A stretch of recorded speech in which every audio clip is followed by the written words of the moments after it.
काला साया। यूं तो बनारस घाट अपनी खूबसूरती के लिए बहुत प्रचलित है, पर घाट के किनारे कई राज लिए बैठे हैं।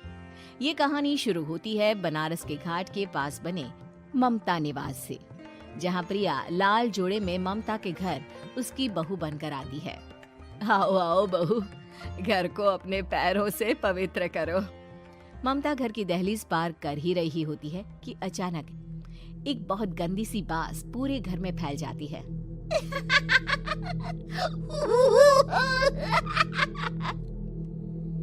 ये बदबू और ये आवाजें, ये कौन हंस रहा है माँ? अब ये पड़ोसी ना हमारे थोड़े अलग से है। कहाँ हम शाकाहारी और ये मांस मच्छी खाने वाले। छोड़, तू ध्यान मत दे और गृह प्रवेश कर। और हाँ बहू, अपनी सास की एक बात हमेशा याद रखना, इन पड़ोसियों से तो कभी बात नहीं करेगी। अच्छे लोग नहीं है ये। अपनी सास की ये बात मानेगी ना बेटा? हाँ माँ, जो आपकी मर्जी, मैं उनसे बात नहीं करूंगी। अगले दिन प्रिया अपनी पहली रसोई बनाने रसोई घर में जाती है। ये छोकी बात तो नाक में जा रही है। एक काम करती हूँ, खिड़की खोल देती हूँ। प्रिया खिड़की खोलने जाती है।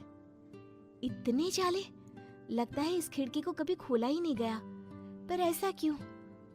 ओह, नॉन वेज की स्मेल आती होगी ना। 2 मिनट के लिए खोल लेती हूँ, फिर बंद कर दूंगी। प्रिया खिड़की खोलती है। खिड़की खोलते ही उसकी नजर सामने वाले घर की खिड़की पर पड़ती है, जहाँ एक लड़की खड़ी होती है। हाथों में मेहंदी, लाल रंग की साड़ी, बिल्कुल सजी धजी, मानो प्रिया की तरह ही वो भी नई नवेली बहू हो। वो प्रिया को देखकर मुस्कुराती है। हे भगवान, माँ ने तो इनसे बात करने को मना किया था। प्रिया फौरन ही खिड़की बंद कर देती है और तवे पर चढ़े रोटी की ओर देखने लगती है, पर वहाँ रोटी न होकर मछली पड़ी होती है। ये क्या? पहली ही रसोई में इतनी बड़ी गलती। हे भगवान, अब मैं क्या करूं? प्रिया बहुत डर जाती है और फौरन रसोई की सफाई करने और फिर सभी के लिए खाना बनाने लग जाती है। जब वो सबको खाना परोसती है, सब तो ठीक है, मैं बेकार में चिंता कर रही थी। हे भगवान, ऐसे ही बस अपनी कृपा बनाए रखना। रात के वक्त जब सब सो रहे होते हैं, तब प्रिया को पायल की आवाज सुनाई देती है, जिससे उसकी आंख खुल जाती है। ये पायल की आवाज कहाँ से आ रही है? प्रिया उठकर उस आवाज के पीछे छत की सीढ़ियों तक जाती है। तभी उसे बच्चे के रोने की आवाज आती है। प्रिया छत पर जाती है तो क्या देखती है? वही लाल साड़ी वाली लड़की अपनी गोद में एक नवजात बच्चे को घुमा घुमा कर सुला रही है। तभी प्रिया की नजर उसके पेट पर पड़ती है। ओह गॉड, ये तो प्रेग्नेंट भी है। सुनिए, बच्चा सो नहीं रहा है क्या? मैं कुछ मदद करूं? नहीं नहीं, आपके घर वालों को अच्छा नहीं लगेगा, मैं संभाल लूंगी। स्नेहा की गोद से बच्चा हाथ मारकर प्रिया की गोद में आने को छटपटाने लगता है। दोनों घर अगल बगल में बने होने के कारण प्रिया उस बच्चे को गोद में ले लेती है। प्रिया के पास आते ही वो सो जाता है। बच्चे का वो स्पर्श रात भर प्रिया भूल नहीं पाती और अगली सुबह वो छत पर कपड़े सुखा रही होती है। तभी उसे एक औरत इशारा करके बुलाती है। स्नेहा कह रही थी बाबू तुम्हारी गोद में आते ही सो गया। मैं गौरी, स्नेहा की माँ हूँ। बहू, घर आना, बाबू को खिला भी लेना।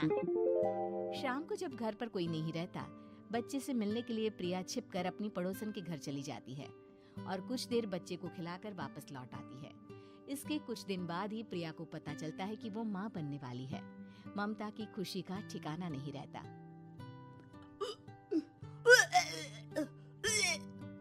माँ जी, पता नहीं क्यों उल्टी आ रही है। प्रिया भागती हुई वॉशरूम में जाती है तो हरे और लाल रंग की उल्टी करती है। उस उल्टी में से कीड़े निकलते हैं। ये क्या? खून और ये कीड़े! माँ! माँ! प्रिया की आवाज सुनकर ममता दौड़ कर आती है, पर बेसिन में कुछ नहीं होता। प्रिया हक्की बक्की रह जाती है।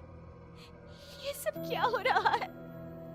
प्रिया घबरा जाती है और अपने कमरे में जाकर सो जाती है। डर के कारण वो इतनी थक जाती है कि उसकी आंख लग जाती है। तब उसे ऐसा लगता है उसके पेट पर मानो कोई बैठा हुआ हो। कौन हो? प्रिया के पेट पर एक 5 महीने की बच्ची बैठी हुई थी, जो बुरी तरह जली हुई थी। माँ, तुम ही मुझे लाई ना अपने पेट में। मैं तुम्हारी माँ नहीं हूँ। कौन हो तुम? माँ, देखो मैं जल गई बुरी तरह से। 6 महीने पेट में रहने को भी मुझे नहीं मिला। सहला दो ना माँ। बचाओ, बचाओ, माँ! ममता दौड़कर कमरे में आती है। प्रिया की बातें सुनकर वो सब समझ जाती है। तू कहीं बगल वाले घर में तो नहीं जाकर आई ना बहू?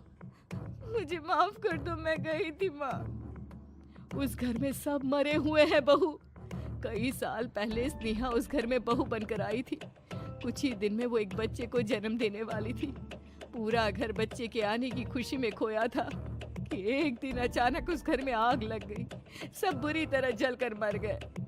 गौरी आज भी दादी बनने का इंतजार कर रही है और इसीलिए स्नेहा ने अपना अजन्मा बच्चा तुम्हारी कोख में डाल दिया।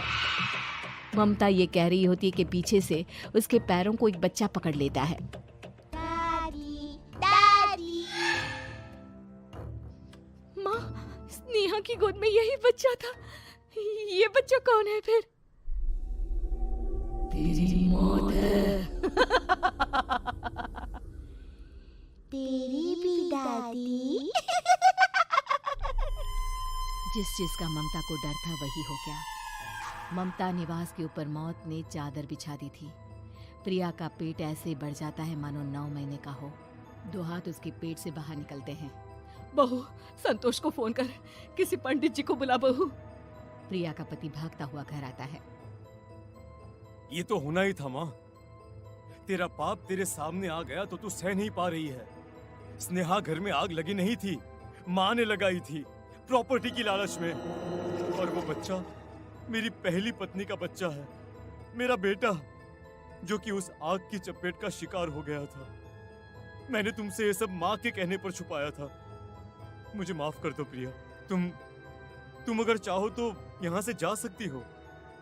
मैं तुम्हें किसी भी बंधन में रखना नहीं चाहता। मेरी शादी हुई है आपसे, मैं आपको छोड़ नहीं सकती, पर उससे पहले हमें स्नेहा, उसकी माँ और बच्चे की आत्मा की शांति करवानी होगी। संतोष और ममता गौरी के घर जाते हैं। अंदर सब कुछ जला हुआ होता है। जमीन पर जली हुई लाशें बिखरी हुई थी। ममता रो रो कर अपनी करने की माफी गौरी से मांगती है। प्रिया स्नेहा के घर वालों का अंतिम संस्कार करवा देती है और ममता निवास फिर से आत्माओं के साए से मुक्त हो